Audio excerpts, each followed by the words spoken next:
Hi, everyone. Welcome back to the Social Hotelier podcast with me, Sam-Erik. What if the future of hospitality isn't driven by technology alone, but by human energy? My guest, Dr. Meng-Mei Chen, a marketing faculty member at EHLHospitality Hospitality Business School in Lausanne, she has extensive hospitality experience and understands the heartbeat of the industry. I read her posts in the hospitality newsletter. I have read several of her posts, in fact, and one particular article inspired me so much because it challenges our way of thinking about hospitality, and it is so refreshing to see that point of view about hospitality. And in our conversation, we explore how niche strategy, distribution choices, robotics, and today's talent challenges are deeply connected to one thing, the guest brand experience. As the author of Hospitality Vibes, she shares clear and practical insights on how leaders can move beyond transactions and create hotels that feel magnetic, places where people connect, belong, and leave energized. This episode challenges conventional thinking and offers a fresh, human-centered perspective on where hospitality is heading next. So welcome, Maggie, and thank you very much for joining us today. Hi, Sam-Erik. Thank you very much for the invitation. And hello, everyone. I'm Meng-Mei Chen. I'm from Lausanne, and this is my pleasure to be here with you. Excellent. So first, to give our audience some background, could you share what challenges you have noticed in the hotel industry and that the industry has difficulty talking about and prompted you to write the book Hospitality Vibes? Thank you very much. I have noticed 3 trends. The first one is Airbnb and short-term rentals. We know that more and more customers are trying Airbnb and short-term rentals. And the problem is this, when more and more people try, these people, their intention to stay in hotels decline. On Booking.com, its annual report 2024, it stated that one third of their business went to short-term rentals. This became a serious problem for me because I am a faculty member at the Lausanne. And we need to figure out why customers are moving into short-term rentals. And what can we do to bring these guests back to hotels? So that's one trend I have observed over the years. The second trend is about delivery service. We know that the restaurant industry is a major sector for the hospitality industry. And before COVID, people already order food. The problem is this, after the COVID pandemic, people continued their behavior. And this is a challenge for the restaurant industry because the restaurant industry has a different cost structure. You need to pay for the space, right? And the commission from the delivery platform is not cheap. So for me, the question is, how do we bring restaurant customers back to restaurants? We will need to offer more than just food because they can get food at home, right? Then the third one is about talent shortage. Now we know that our industry has not been the preferred employer brand for a long time. And after the pandemic, unfortunately, our industry still has not changed its image, and we are still short of talent. And many people see this industry as a stepping stone to go somewhere else. So with these 3 problems, vacation rentals, delivery service, and talent shortage, I believe that we have seen a perfect storm. And then the question is, what are we going to do? Of course, it's easier to say that, well, let's wait. Let's just cut the cost. And we wait when the business dynamic change. But I think we could also think differently. We try to figure out a different vision, a different future for the hospitality industry. And we transform ourselves to become stronger and more resilient. And this is why I wrote Hospitality Vibes, because I believe that in the future, the hospitality industry need to change its value proposition. It need to be the place where people can find human interactions. And that's why I'm so happy to be here with you, Sam-Erik, because your podcast is the social hotelier, right? So that's why social is so important. Yeah. Yeah, I mean, this is something that has also kind of worried me because the industry keeps talking about the same thing all the time, and they're complaining about short-term rentals, and then they don't see the opportunity. How can you create a different energy for people to give them a reason to come to the hotel? And I think this is one of the things. Could you talk about that kind of energy that need to be inserted? So could you talk about the concept you describe about relational energy? Yes. Relational energy actually is the emotional energy generated or depleted during social interactions. So we all know an uncle who actually complains about everything. The coffee is too cold, the weather is too hot, and he has problems everywhere. And you know that you spend 5 minutes with this uncle, you feel like it has been 5 years, right? But then you also know somebody who is very nice, maybe it's your neighbor. Every time when you see her, she is smiling at you, asks you about your family, asks how you are doing, give you her homemade cookie. And you just say, oh, what a nice lady, right? And actually, this is true. When we interact with people, we sometimes gain energy, just like when we interact with this nice lady. Or sometimes we lose energy. So the society now has changed to become even more individualized. And the hospitality industry, I believe that can fill in this gap because in the past, we have our social support. In the past, people went to church, right? And then they socialize with their neighbors. But now more and more people are moving away from their hometown, go abroad, move to big cities where people just live in their apartments. They don't have their social support with them. And I believe that the hospitality industry can be the place. We always say we are the home away from home. But instead of just offering the bed and food, we should offer this human interaction. So people will feel like, okay, you know what? I have a bad day. Let me go to this hotel. Let me talk to the bartender, right? And I think that's what we need to aim for. We need to think about what we can offer, but short-term rental and the delivery service cannot offer. That's the human touch. Okay. So if this relational energy is a real differentiator, how do leaders measure and cultivate something that doesn't show up on a traditional P&L statement, yet determine whether a guest feels energized or depleted? Well, there are two ways. The first one is actually we can observe customers' behavior, right? We know that, for example, when we go to a concert, we feel the vibe. You can see that, right? So I think that's one thing we can observe. We can ask customers, how do you feel? You know, they will tell you, do you have a good day, good vibe, right?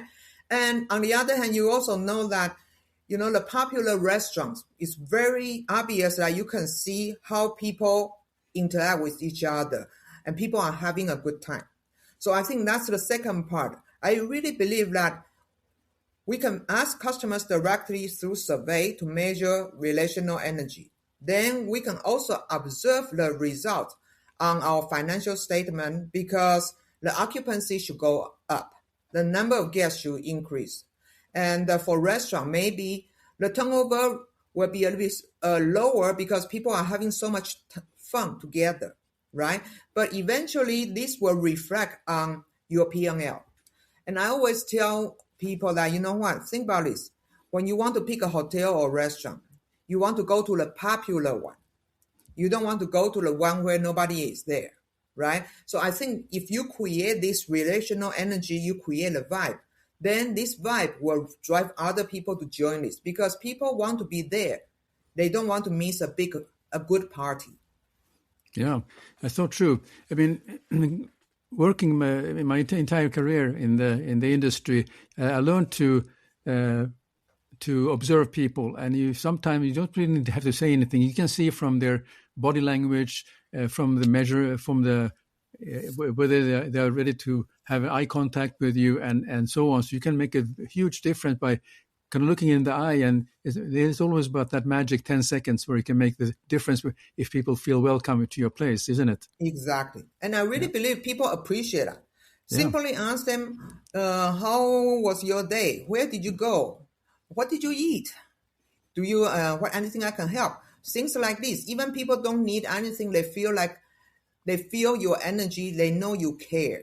Yeah. And that's enough, you know?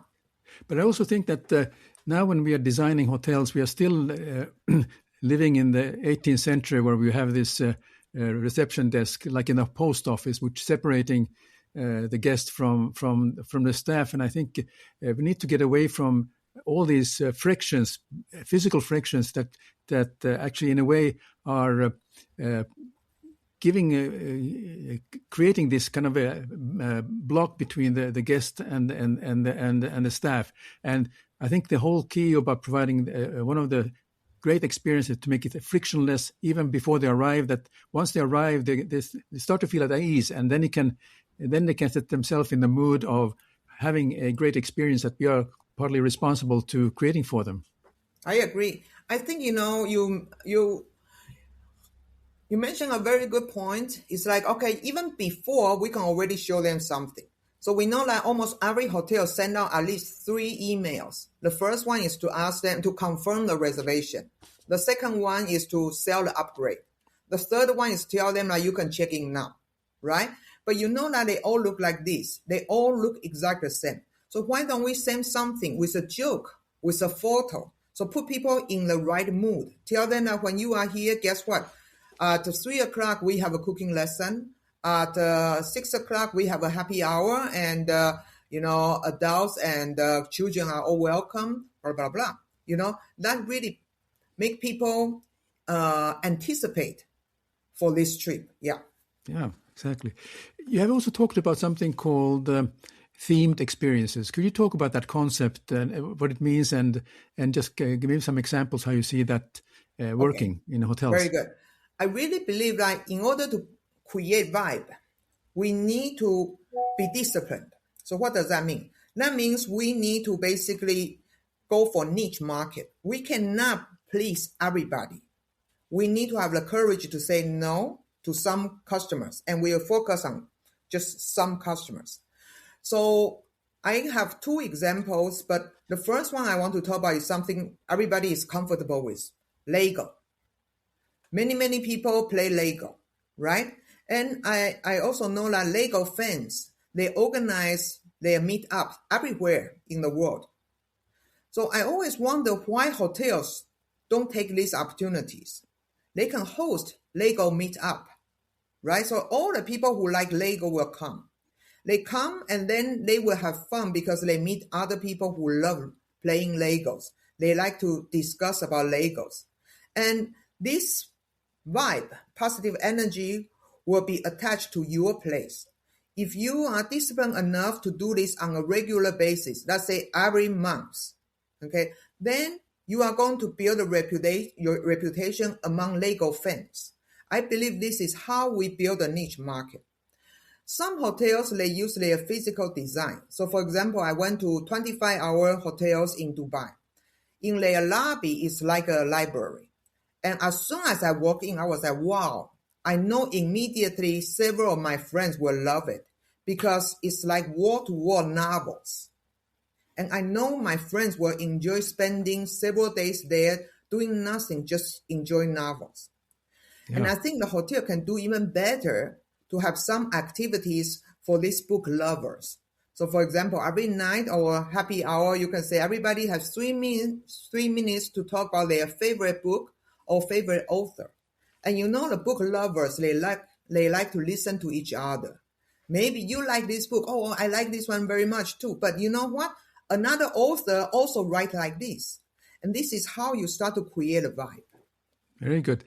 Yeah, the Lego experience made me really immediately think that, what if some of the staff are fascinated about the Lego themselves, so they are actually then they join in and they have a conversation about the topic that the guest is interested in. So there comes that's a way to create that vibe, isn't it, or that energy between the guest and the staff.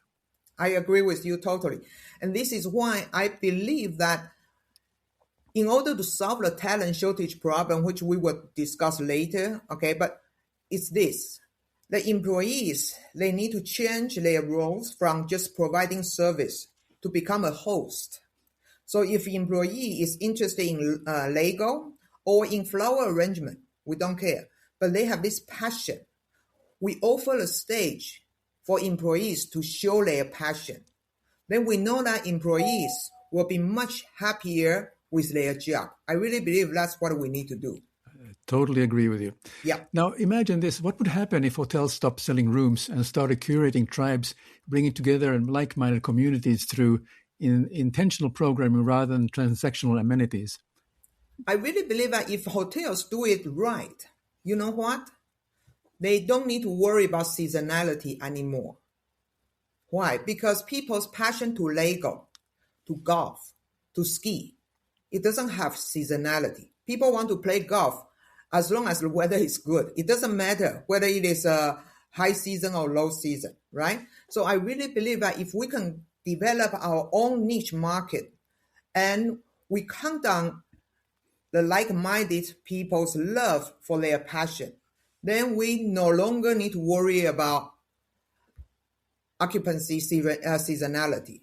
And because the occupancy is stable, as you know, hoteliers are very sensitive about price because they know customers are price sensitive. But when the occupancy has become stable, the hoteliers will be more confident to increase the room rate. Yeah. You know, so not only we'll have a stable occupancy, we will have the courage to increase the room rate. That means the revenue will increase. Yeah. I mean, I can imagine now that some of the listeners will say, whoa, building a community, I've never done that before. I know how to make sure that I'm selling rooms and I create maybe layers of services and I'm hoping that the guests will like this. But what is, in your opinion, is a problem and what is needed to be successful in building a community? What are the things that hotels should really put focus on?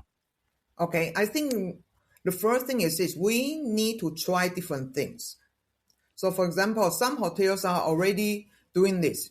They have yoga class in the morning, they have a running class or running club in the afternoon or in the morning, right? They have cooking class in the afternoon. So they are all trying different things. And I believe that that's what hoteliers need to do. First, you need to try some programs. Then you will be able to find something you are really confident with. So what do I mean by that? You know, everybody is offering cooking classes. Can you find something different? So for example, one of your employees is very good at Lego or actually is an artist. He knows how to paint. Well, then ask these people to offer a class. And don't expect the entire hotel will come to this class. No, let's start with just 5 people, 10 people, 15 people. And even if nobody show up, that's fine. That teach you something because you know that, okay, our guests certainly are not interested in this, right? So I think what we need to do is really start trying. And even if nobody shows up, we still learn. So it will take time. Over time, you will realize, okay, you know what? I have internal employees who are very good at teaching people about making sushi, okay, and the spring cleaning, all right, and the Lego. And you will attract this kind of customer who are interested in sushi, cleaning, and the Lego. Very good. Yeah, that's excellent. Yeah, we were touching earlier about briefly about the talent drain, and part of the things that I have had conversations with hotel school principals also that they're looking at the percentage of hotel school students that actually stay in the industry. They're moving to other things. What is your opinion? Why the industry has a talent drain? Is it the long hours or doing the jobs that don't match their ambition? I mean, if you ask somebody who is interested in something and they end up being the one who is being put into the what I call the high efficiency training program, like I did when I started, they put me in the kitchen to wash pots and pans, and I couldn't stand it, but and I still thought, okay, I'll stick with it because I'm sure there's something else I will do. But I think the generation that we have now, maybe there's a maybe not as passionate about saying, well, I'm going to watch Pot and Pan because I will be general manager one day. I think how can we entice the generation to join the industry and actually stay there? What do we have to do? Okay, I think there are a few things we can discuss. But I believe that, first of all, I totally agree with you, okay? The traditional hotel industry want people to start from the bottom and slowly work their way up. Well, the young people don't want to invest their time this way. They don't want to do it. So then we have management training, basically, 1 to 2 years is a fast track. Now, when they finish the fast track, they can hang in there for another 2-3 years. But then, remember, we are not just competing against our competitors. Other industries also open their doors for our industry. And I think that's one thing we need to change our industry's image. I'm glad that now people are all talking about AI and technology. Because when people are dreaming about technologies can solve everything, I think we should go for the other end. Technology, when everybody is using technology, there is no differentiation. But on the other hand, we can differentiate from others because we have human touch. And some people probably are not good at offering human touch, but some people actually enjoy that more than working with technology or working with computers. And this is one thing we have to say that, you know what, not everybody wants to sit in front of computers. This industry gives you opportunity to interact with customers. And every day is going to be different. You are going to get social rewards. So I think, basically this is one thing I believe that technology provides us an opportunity, and we will see if the image of the industry will change.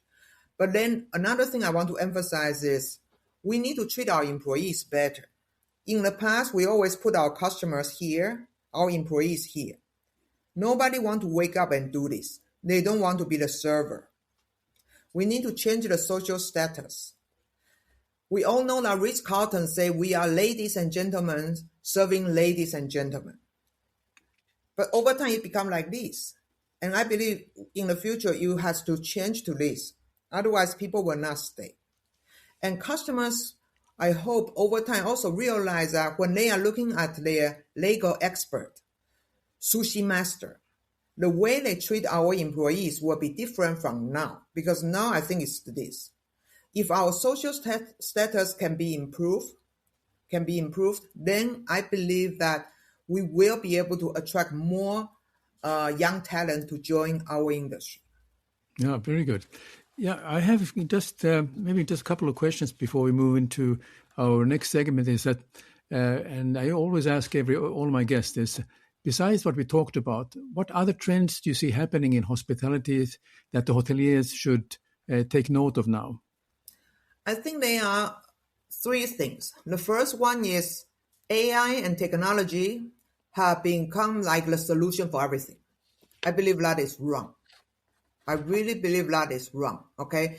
And if we buy into this fantasy of AI and technology will solve everything, we only postpone our problem. So that's one. The second one is more and more people are willing to spend money on buying experiences. But what does the hotel industry doing? Offering a limousine, a suite, and a nice meal. To me, those are very basic. What is a memorable experience? What is that? And the third one is about mixed use hotel development. Everybody is talking about that, but everybody has the same narrative. Everybody has the same narrative. Are we really that good to get the long stay customers, to get the day use customer, to get those people who are basically just need to have a co-working space? Are we really that good? Or we are doing the same thing like what we did before? Everybody will come in, it's the same product. It's not going to work, right? So what is the new narrative in order to really create a value proposition to attract different customers to come to your hotel? I think that's the most important question. Well, I think that the listener will need to have a deep thinking about this and before they go to sleep and maybe dream about really what they can do for the next step. So very, very good observations. Well, the finally is very short answer. Basically, people who want to reach out to you and want to learn about what you are doing and how can they reach you? Are you on LinkedIn or is there an email or LinkedIn. website where they can reach you? Yeah, my LinkedIn is the best. I really like LinkedIn, and I really hope that somebody will reach out to me on LinkedIn, and then we can stay in touch. Very good. So if you contact Maggie on LinkedIn, just mention that you saw us here on the Social Hotelier, because it will also mean to me that you have paid attention to this episode with Maggie. So fine. Now we are moving into a little bit more of a should I call it? We're stepping out into our off the mic segment, and that's maybe one of my favorite segments because it is that where we move beyond the framework of research, strategy, and get to know the human behind the thinking. So are you ready for a few questions? Very good. Yes. Okay. If hospitality were a spice in your kitchen, which one would it be and why? It's going to be lemongrass because it's so refreshing. Very good. Good answer.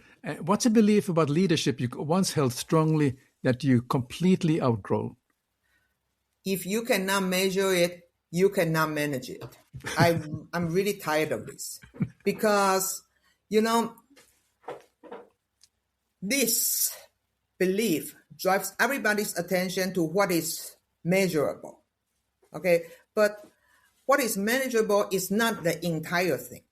And I really hope people will expand their mindset. Think about something not measurable, but still important. Yeah.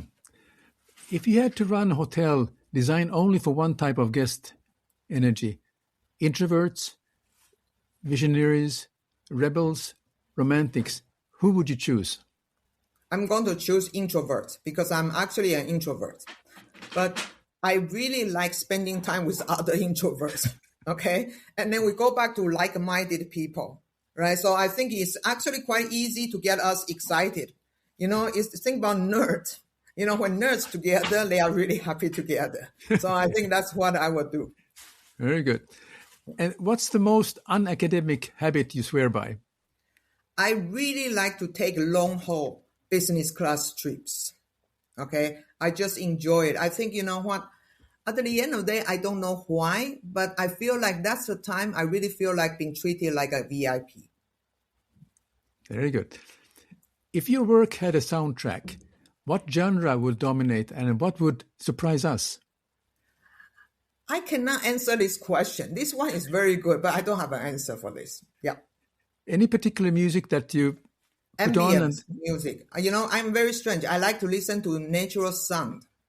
And what happens is I can immediately go into flow when I listen to natural sound. Waterfall, ocean, birds. Yeah. Very good. But that's like a soundscape style of thing where you can get a feel. Okay. Exactly. What question do you wish more hotel owners would ask themselves before launching a concept? What differentiates your hotel from others?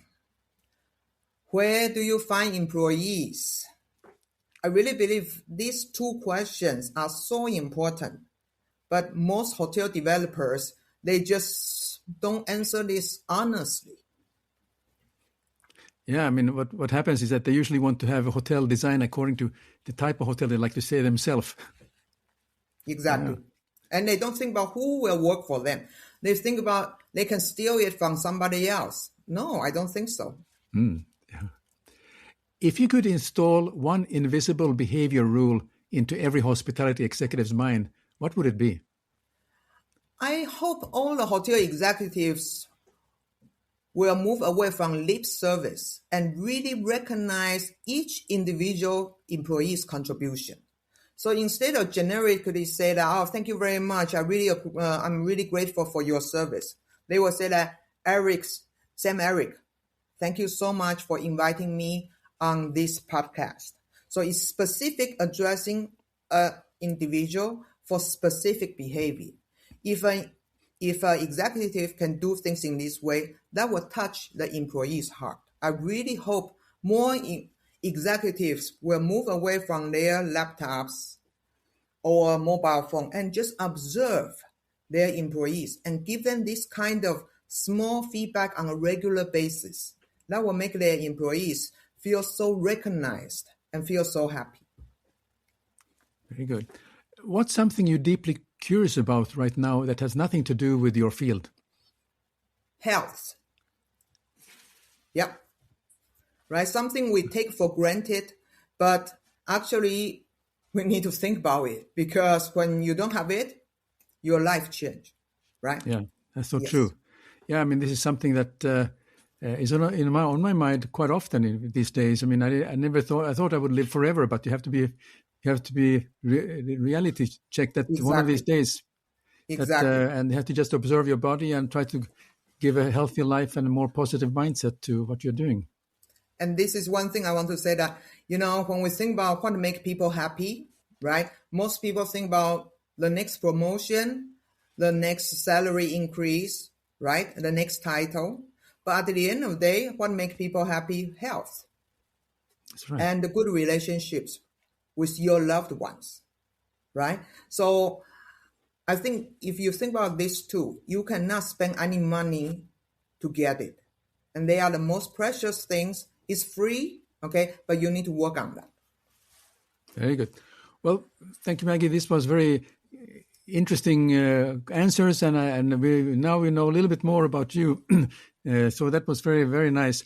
So thank you very much for everyone who have joined our podcast, and I really appreciate my guest who has been taking the time to discuss all these very interesting aspects about hospitality. So my guest was Dr. Meng-Mei Chen, or I call her Maggie here, and she has written several books and articles. So I think I encourage you to take the time and read out. And I can see that many of her articles are be seen on the hospitality and travel newsletters. So I recommend that. And then if you enjoy this show, please give it a thumbs up and please subscribe.